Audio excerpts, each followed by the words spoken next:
Oh, no, we're not going to jump it. I see that family having fun. No, that's not going to be us. Come on. We have a schedule. We need to stick to it. Come on. Welcome to Then You Ruined It, a podcast where two friends who refuse to meet in real life give each other plenty of reasons to stick to that opinion.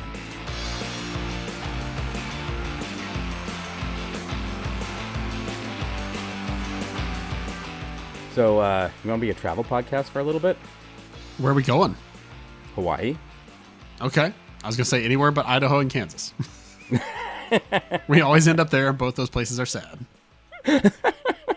It's the suckiest travel podcast ever.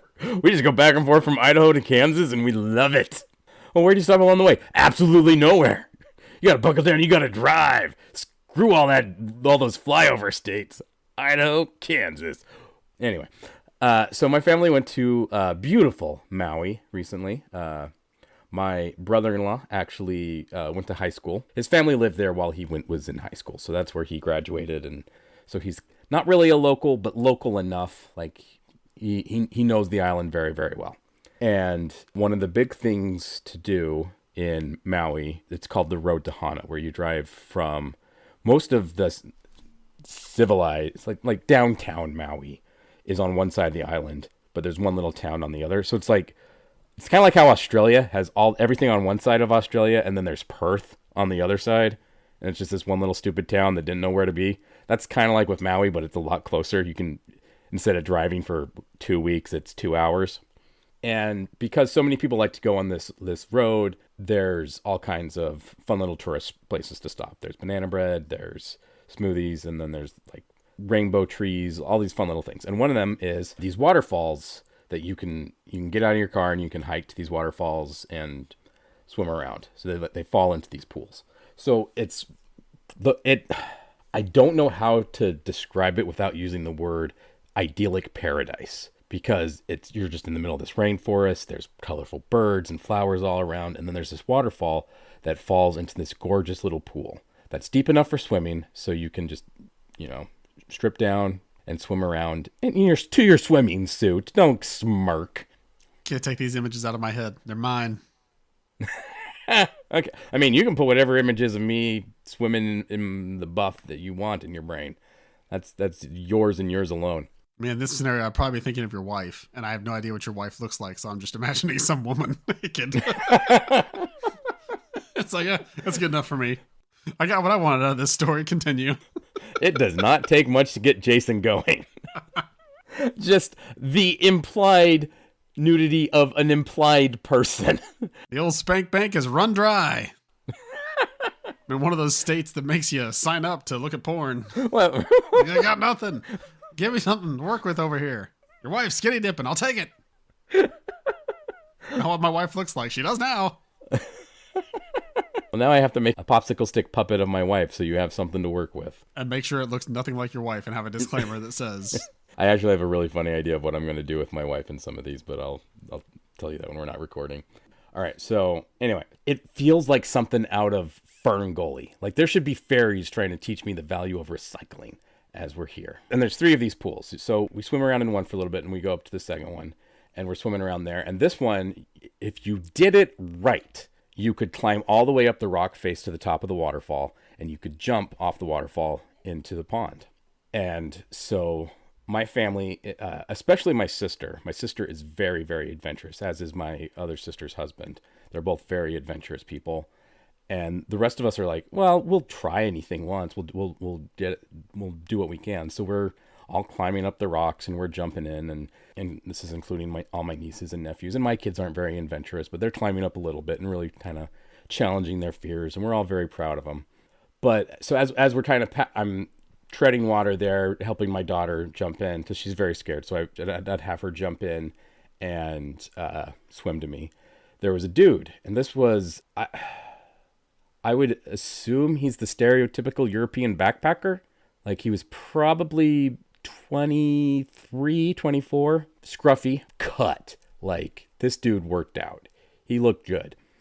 But he comes up to me and he says to me in his European accent, he's like, how are they getting up there? How are you guys jumping off? I'm like, oh, so all you got to do is, see that one rock right there? You can kind of shimmy up there, and then you put your knee on that one right there, and then you pull yourself up. And I'm describing how the very specific steps that you need to take to climb up this rock face to get to the top of the waterfall so that you can jump off it. And he's just kind of like, the more I talked, you could tell the less he thought this was a worthwhile idea. And he's like, "You did that?" And so I'm like, not only did I do that, here in America, we make our 5-year-olds do that. And I pointed at my niece who was up there, and she just jumped off. And he's like, "Never mind." But America won that day. See, I assumed that meant he just stripped off almost all of his clothing until he was like down to his boxers and then just backflipped in. I can outdo that. No, he could not outdo us. It's hard to outdo a young shinny who has nothing to lose. We've all seen how high we can climb, but we got not much to live for. At least you know that. Know your limitations. You also know your strengths. I cannot imagine a scenario in my family's life where we would do the same. If we were faced with that, it would be, look, okay, stay back from the edge. Don't fall in. No, stay back. No, we're not going to jump it. I see that family having fun. No, that's not going to be us. Come on. We have a schedule. We need to stick to it. Come on. You see how they're making a memory that'll be a core memory for the rest of their lives, that'll define who they all are whenever they feel afraid and they want to overcome a challenge or hate a European. They'll think of that moment and do it. Yeah, do that vicariously through them, because I'm not getting there. Yeah, no, that's great. We need to get back to the hotel, because I've got a YouTube list that I need to I need to pull the stuff into my queue, and then I need to watch it. Come on. Content waits for no vacation. I mean, it really doesn't. I am already fretting and dreading what's going to happen next week when I'm on vacation at the beach, and how I'm going to watch and listen to all the different things. Don't. And my family had the gall to plan a vacation on WrestleMania weekend. Oh, that's a good point. What the hey? What the flip? How'd you let that happen?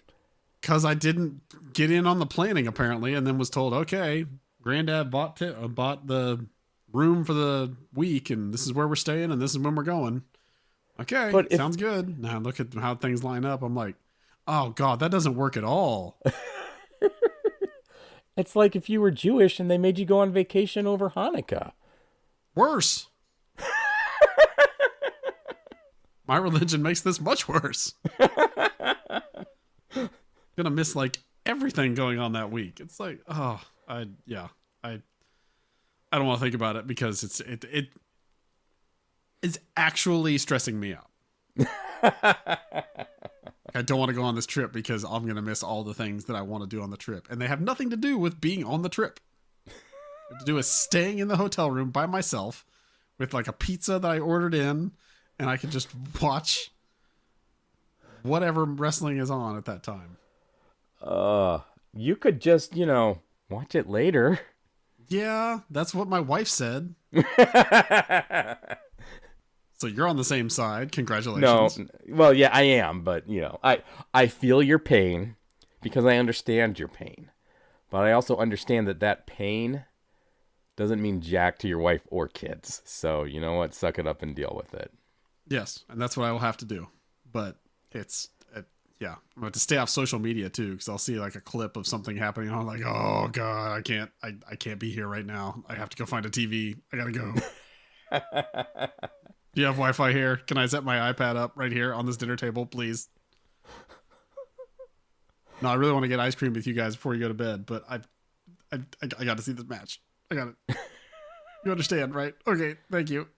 What are you going to actually be doing on the nights of WrestleMania, though? I mean, one will be packing up to get ready to leave, and the other one will be we've just gotten home, and I'll be able to watch that one, hopefully, if I get home in time, but... It's just comparing that to like I said, that's the kind of thing I would be doing on my vacation, not jumping into idyllic grottos with my family. Like, no, we missed out on that because Dad had to get back to, and I quote, watch an old clip from Conan. He put out like 5 of them, and they're really funny. So I missed the beautiful waterfall. I'm sorry. I feel like there's a lesson in mindfulness and being present that could be learned from this. Like, isn't it our anxiety because we're always connected and always knowing what we're missing out? Oh yeah, I've been reminded of that like 10 times just today. Just like, what's all the things you're worrying and stressing about? Oh, they're all things that you've created yourself. Good job. You know how to get rid of that, right? All right, then we're done here. And then I just keep doing them, and the person's like, "Oh, no, that meant you were supposed to stop." Oh, I learned the lesson. I thought you were gonna leave. That's what always happens in the show is the main character says they learned something, and the well-meaning but annoying mentor character says good and then walks away. Yep. And then the closing credits happen and the guy's back at it and they say, "What, didn't you learn anything?" He say, "Yeah, but in the end I still want to blah blah blah because I'm character name." And the whole crowd claps and end of show. All right, so Jason, what I want you to do is I want you to face camera left and go, "I'm Jason," and see who applauds. I don't think you've ever seen a sitcom. I don't think that's how. That doesn't sound like a good line, but I'll try it. "I'm Jason." You got to shrug. I'm shrugging. You can't. I'm shrugging. That's the best shrug I got. That's your best shrug? It's my thick sweater shrug. Can't really shrug in this sweater. Not only are you emotionally broken, you're physically broken too. You don't shrug very well. I can shrug. There's a shrug. See, like that. There you go. Now that Going up, going down. Now, see, when I'm to the side, you can't see when I shrug. I shrugged. Your first shrug looked like you had a hard poop going. I mean, okay. Not far off. All right, fine. Turn the camera. "I'm Jason." Yeah, okay. So how many people applauded and hooted and hollered for you? I heard lots of people out in the other room. I can't go check because I'm in this podcasting room, but I heard people. All right, well, then I guess you really are the main character of a sitcom, and you're just meant to be this way forever. There was a time in college when I had just gotten to the main college I went to. I went to 3 different schools, but the main college I attended, shortly after I got there, I really buddied up with all the people that lived in my dorm, which is a very small dorm. And we decided that it was just a better life to lead if every time somebody came in the door, we clapped for them like it was a sitcom. And it was. Oh, that sounds like fun, actually. Oh yeah, it was the best, and we kept it up for like 2 weeks straight. Like somebody would walk in and just be like, I just tossed your keys on the desk, and I just got in from class, and I got another class in like 2 hours. But if there were people in that room, you're gonna clap for them, and they're just gonna be like, "Oh, that's right, yeah," and smile. It's just like your day is so much better all of a sudden. It requires it requires commitment and the whole where two or more are gathered, there shall be a sitcom. So no, that sounds by amazing. Yourself. Yeah, it's just sad if you do it by yourself. Well, I mean, you're not clapping for yourself when you walk in the door. No. I mean, like if you're just sitting by yourself and somebody comes in the door, you can't just clap for them because then you're just clapping for one person. That's just doesn't make any sense. There's 2 of you, and then you clap for a person when they walk in. They see like now they're part of a group. If it's just one person clapping when you come in, it's just like, okay, shut up. Now we're just 2 sad people together. It's like, no, I don't agree with that. Next time when your wife comes in, and try not to do the sarcastic clap. Try to make it genuine. But when she comes in to go to bed, genuinely clap for her and give her a woo woo. And then my son wakes up because he's right next door to us. And I have a whole new problem that sitcoms can't fix. I mean, Boy Meets World got rid of the sister for like 7 seasons. Along those lines, I do sometimes when she walks in just go, "Ow!" just to see, raising up the flagpole just to see who salutes. Rarely is it her. Sometimes she'll be like, "Oh, you noticed, huh? All right, let's have sex." It's like, yes. Usually it's just what's your deal? Which I don't know. I don't know if you've ever been married. And yes, you do. You do know I've been married. No, currently married. This is a rhetorical question. I don't know if you've ever been married and have been like, hoping that sex could be initiated at any time. But when they say, "What's your deal?" That's not usually conducive to, "Now we're going to bone." Yeah. For the guy it is, because you could hit me with a space laser and it'd still be like, "No, I can still go." Yeah, I mean, that's the burden we all bear. That we're horny 24/7 and the women in our lives aren't? Yeah. Welcome to Earth. As a great actor, Will Smith once said, "Welcome to Earth, and never has it been more appropriate.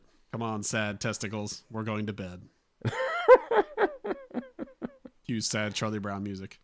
Dragging them behind you like... Yeah, as I grab my Mine's balls and just- just walk to bed, yeah. Dun, dun, dun, dun, dun.